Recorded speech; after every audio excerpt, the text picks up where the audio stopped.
இயேசுவின் நாமத்தின் வல்லமை. 6 நபர்கள் வியாதிப்பட்ட மனிதனுக்காக தொடர்ந்து இயேசு இயேசு இயேசு என்று சொல்லிக்கொண்டே இருந்தபோது வல்லமை இறங்கியது. ஆண்டவர் கிரியை செய்ய ஆரம்பித்து விட்டார் என்பதைக் கண்டு அவர்கள் சந்தோஷமும் விசுவாசமும் அதிகரித்து மேலும் அதிக சத்தமாக அவருடைய நாமத்தை சொன்னார்கள். அவர்கள் அப்படி செய்து கொண்டிருந்த நேரத்தில் அந்த மனிதன் படுக்கையை விட்டு எழுந்து தன்னுடைய உடைகளை அணிந்து கொண்டார். அவர் ஆண்டவரை அறிந்த நபர். தற்பொழுது தன்னுடைய வேலைகளை கூட செய்து கொள்ள முடியாமல் முற்றிலும் உதவி அற்றவராய் படுக்கையில் கிடந்தார். சுகத்தைப் பற்றியும் வியாதியஸ்தர்களுக்காக ஏறெடுக்கப்படும் ஜெபத்தைப் பற்றியும் அவர் கேள்விப்பட்டு விசுவாச ஜெபத்தை தனக்காக ஜெபிக்கும்படி இந்த 6 மனிதர்களையும் அழைத்து இருந்தார். அவருக்கு எண்ணெய் பூசப்பட்டு ஜெபம் ஏறெடுக்கப்பட்டது. ஆனால் உடனடியாக சுகம் கிடைக்காததால் அவர் மிகவும் அழுதார். அந்த மனிதன் எந்த ஒரு மாற்றமும் இல்லாமல் படுத்திருந்த நிலைமையை பார்த்து நம்பிக்கை இல்லாதவர்களாய் அந்த 6 மனிதர்களும் அந்த அறையை விட்டு வெளியேறினர். அவர்கள் வெளியில் இருக்கும்போது அந்த 6 பேரில் ஒருவர் நாம் உள்ளே போகலாம் என்றார். பிறகு இயேசுவின் நாமத்தை சொல்லலாம் என்றார். முதலில் அவர்கள் மகிமையான இந்த நாமத்தை சொல்லும்போது ஒன்றும் நடப்பதாக தெரியவில்லை. ஆனால் அவர்கள் தொடர்ந்து இயேசு இயேசு இயேசு என்று சொல்லிக் கொண்டே இருந்தபோது வல்லமை இறங்கியது. இதன் இரகசியம் என்னவென்றால் அந்த 6 பேரும் தங்களுடைய கண்களை வியாதிப்பட்டவர் மேல் வைக்காமல் ஆண்டவராகிய இயேசுவின் மேல் வைத்ததினால் அவர்களுடைய விசுவாசத்தினால் அவருடைய நாமத்தின் வல்லமை வெளிப்பட்டது. வியாதிப்பட்டவர் சுகம் அடைந்தார். அவருடைய நாமத்தை நாம் மகிமைப்படுத்த அறிந்திருந்தால் அந்த நாமத்தின் வல்லமையையும் அனுபவிக்க முடியும். இயேசுவின் நாமத்தினால் எல்லா காரியங்களும் வாய்க்கும். பிதாவாகிய தேவன் அவரை மிகவும் உயர்த்தி இயேசுவின் நாமத்தில் முழங்கால்கள் யாவும் முடங்கும்படியாக எல்லா நாமத்தை விட மேலான நாமத்தை அவருக்கு தந்தருளினார். இயேசுவின் நாமத்தினால் இந்த உலகில் உள்ள எல்லாவற்றையும் எதிர்கொள்ள முடியும். வானத்தின் கீழே நாம் இரட்சிக்கப்படும்படியாக அவருடைய நாமமே அல்லாமல் வேறொரு நாமம் கொடுக்கப்படவில்லை. அந்த நாமத்தினால் வரும் வல்லமை, நன்மை, மகிமையை நீங்கள் பெற்றுக்கொள்ள விரும்புகிறேன். அவர் மூலமாகவும் அவருடைய நாமத்தின் மூலமாகவும் நாம் தேவனை அணுக முடியும் என்பது எனக்குத் தெரியும். ஆண்டவராகிய இயேசுவின் முகம் இடம் முழுவதையும் மகிமையால் நிரப்பிவிடும். உலகமெங்கும் மனிதர்கள் அநேகர் உயர்த்துகிற இயேசுவின் நாமத்தை நானும் சொல்வதில் மிகுந்த சந்தோஷம் அடைகிறேன். ஒரு நாள் நான் ஜெபிக்கும்படியாக மலையின் மேல் ஏறினேன்.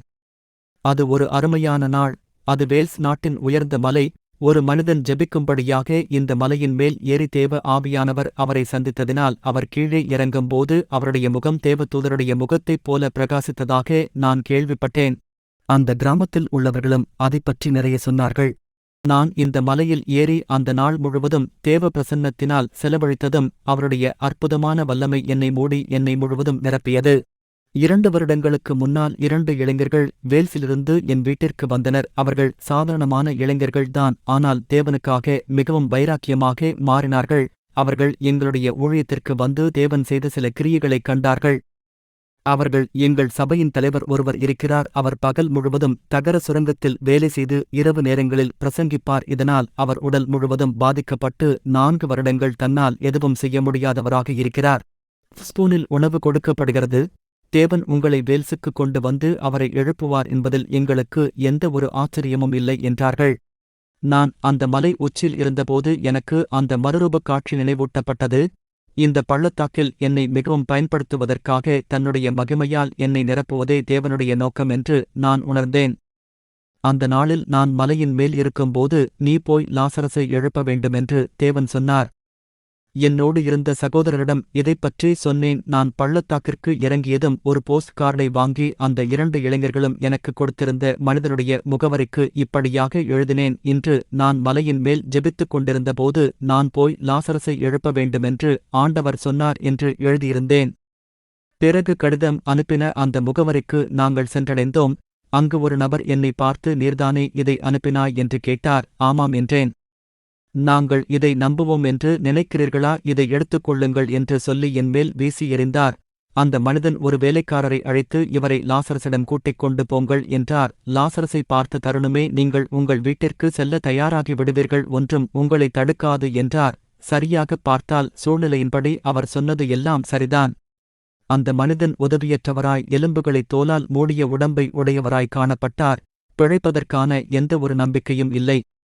நான் அவரிடம் எரிகோ கோட்டையின் மதில்கள் தகர்க்கப்படுவதற்கு முன்னால் ஜனங்கள் ஆரவாரம் செய்தது நினைவிருக்கிறதா? உங்களால் சத்தமாய் கத்த முடியுமா? நீங்கள் விசுவாசித்தால் மட்டுமே தேவன் வெற்றி தர முடியும் என்று அவரை விசுவாசத்திற்குள் கொண்டுவர முயற்சித்தேன். என்னால் முடியவில்லை. ஒரு அணுவளவேனும் விசுவாசம் அங்கே இல்லை. விசுவாசிக்க முடியாதபடிக்கு தன்னுடைய மனதை அவர் தயார் செய்து வைத்திருந்தார். தேவனுடைய வார்த்தை என்றும் என்றென்றும் ஒழிந்து போவதில்லை என்பதை அறிந்து கொள்வது ஒரு ஆசீர்வாதமான காரியம். மனிதர்களுடைய யோசனையை கேட்காதீர்கள். மனிதர்களிடமிருந்து வரும் அவிசுவாசமானதை மாற்ற பார்வையின் மூலம் சோர்வடையச் செய்யும் காரியங்களை பார்க்காமல் ஏற்றுக்கொள்ளாமல் தேவனை தொடர்ந்து விசுவாசிக்கும் போது ஆண்டவர் வல்லமையான காரியங்களை செய்வார். நான் கடிதம் அனுப்பியிருந்த அந்த மனிதரிடம் மறுபடியும் சென்றபோது அவர் என்னை பார்த்து, நீங்கள் திரும்பிப் போக தயாராகிவிட்டீர்களா என்றார். கண்ணால் பார்ப்பதை பார்த்து நான் செயல்படுபவன் அல்ல, நான் எதை விசுவாசிக்கிறேன் என்பதை பார்த்து செயல்படுபவன். ஒரு மனிதன் விசுவாசித்தால் வெளித்தோற்றத்தையும் உணர்வுகளையும் பார்க்க மாட்டான், தேவனை மட்டுமே பார்ப்பான் என்பது எனக்கு தெரியும். பெந்தகோஸ்தே அனுபவத்திற்குள் வந்திருக்கிற எந்த ஒரு மனிதனும் தேவன் மேல் விசுவாசம் வைத்து சூழ்நிலைகளை பார்த்து பயப்படுவதற்கு பதிலாக சிரிக்க முடியும். உலகில் உள்ள எல்லாவற்றைப் பார்க்கிலும் ஏதோ ஒரு வித்தியாசம் பெந்தகோஸ்தே அனுபவத்தில் இருக்கிறது. பெந்தகோஸ்தேவில் தேவன் இருப்பது மெய்யென்று அறிவீர்கள். பரிசுத்த ஆவியானவர் எங்கே இருக்கிறாரோ அங்கே வரங்கள் வெளிப்படும். வரங்கள் வெளிப்படவில்லை என்றால் அங்கே பரிசுத்த ஆவியானவர் இருக்கிறாரா என்பதே என் கேள்வி. தேவ சபைகள் பொழுதுபோக்குகள் கொடுப்பது நமக்கு தேவையில்லை. ஆண்டவர் உள்ளே வரும்போது அவர் நம்மை சந்தோஷப்படுத்துவார். ராஜாதி ராஜாவாலும் தேவாதி தேவனாலும் சந்தோஷப்படுவோம். அது அருமை. ஆமென். கிராம மக்களை விசுவாசிக்க செய்வது மிகவும் கடினமான காரியமாக இருந்தது. நீங்கள் திரும்பிப் போக தயாரா என்று கேட்கப்பட்டேன். ஆனால் நாங்கள் தங்கும்படி ஒரு மனிதனும் ஒரு பெண்ணும் எங்களை அழைத்துச் சென்றனர். உங்களில் எத்தனை பேர் ஜெபிப்பீர்கள் என்று நான் அவர்களிடம் கேட்டேன். யாரும் ஜெபிக்க முன்வரவில்லை. அந்த கஷ்டப்படும் லாசரஸ் என்னும் பெயரை உடைய அந்த மனிதனை விடுதலையாக்க என்னோடு சேர்ந்து ஜெபிக்க 7 பேர் வேண்டும் என்று கேட்டேன். எங்களுக்கு தங்க இடம் கொடுத்தவர்களிடம் அவர்கள் 2வரையும் சேர்த்துக் கொள்வதாகவும் நானும் என் நண்பரும் தவிர இன்னும் 3 பேர் தேவை என்று சொன்னேன். தங்களுடைய சொந்த அபிப்பிராயத்தை விட்டு லாசரஸ் எழுப்பப்படுவதற்காக காலையில் ஜெபத்தில் நம்முடன் கலந்து கொள்வார்கள் என்பதை நான் விசுவாசிக்கிறேன் என்று அவர்களிடம் சொன்னேன். தேவன் ஒன்றை சொல்லிவிட்டால் அதை நிச்சயமாக விசுவாசிக்க வேண்டும். மனிதர்களுடைய கருத்துக்கு இடம் கொடுக்க வழியே இல்லை. நான் அவர்களிடம் அந்த இரவு எதுவும் நான் சாப்பிட மாட்டேன் என்று சொல்லியிருந்தேன். நான் படுக்கைக்கு சென்றதும் அந்த வியாதிப்பட்ட மனிதனிடம் இருந்ததை எல்லாம் பிசாசு என்மேல் போடப்போவதாக காணப்பட்டது. நான் எழும்பிப் பார்க்கும்போது எனக்கு இருமலும் காச நோயால் பாதிக்கப்பட்டவர்களுக்கு இருக்கும் பலவீனம் எல்லாம் எனக்கு இருந்தது. நான் படுக்கையில் இருந்து கீழே புரண்டு பிசாசின் வல்லமையில் இருந்து தேவன் என்னை விடுதலை ஆக்குமாறு கதறினேன். வீட்டில் உள்ள எல்லாரையும் நான் எழுப்பும்படி மிகவும் சத்தமாய் கத்தினேன். ஆனால் யாரும் எழுந்திருக்கவில்லை. தேவன் என் ஜெபத்தைக் கேட்டு விடுதலை கொடுத்தார். என் வாழ்க்கையில் என்றும் இல்லாத அளவுக்கு நிம்மதியாக படுக்கைக்கு சென்று உறங்கினேன். தேவன் காலை 5 மணி அளவில் என்னை எழுப்பி, நீ காலையில் கர்த்தருடைய பந்தி அதாவது திருவிருந்து எடுக்கும் வரை எதுவும் சாப்பிட வேண்டாம் என்றார். 6 மணியளவில் அவனை எழுப்புவேன் என்ற வார்த்தையை கொடுத்தார். என் பக்கத்தில் தூங்கிக் கொண்டிருந்த என் நண்பர் மேல் என் கையைப் போட்டு, நீ அதைக் கேட்டாயா, தேவன் அவனை எழுப்புவதாக சொன்னார் என்றேன். சிறிது முனகல் சத்தம் மட்டும் கொடுத்தார். நான் திரும்பவும், லாசரஸை தேவன் எழுப்பப் போகிறார் என்றேன்.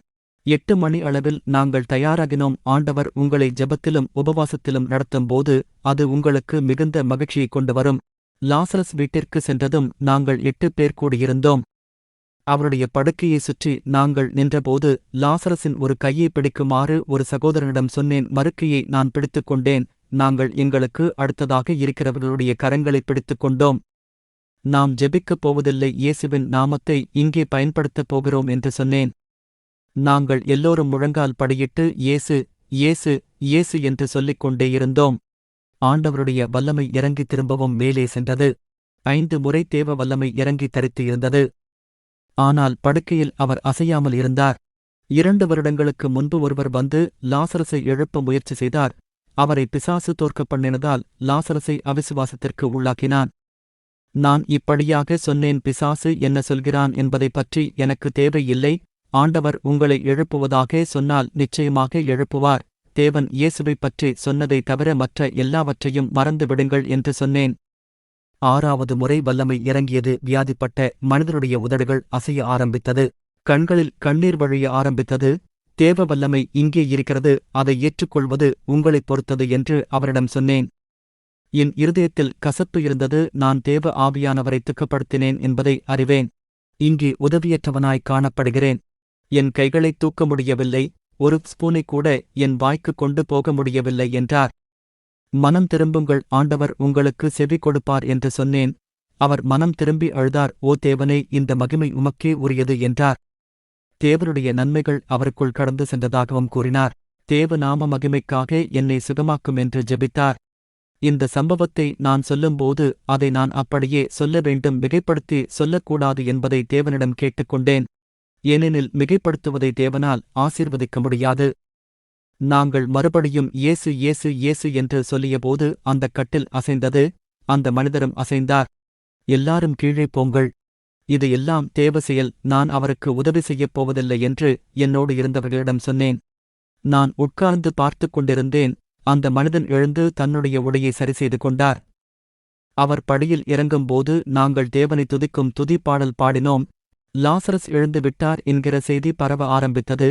வேல்சின் லேன்லெகி என்ற இடத்திலும் மற்ற சில மாவட்டங்களிலும் இருந்து அவரை பார்ப்பதற்காகவும் அவருடைய சாட்சியை கேட்பதற்காகவும் வந்தனர்.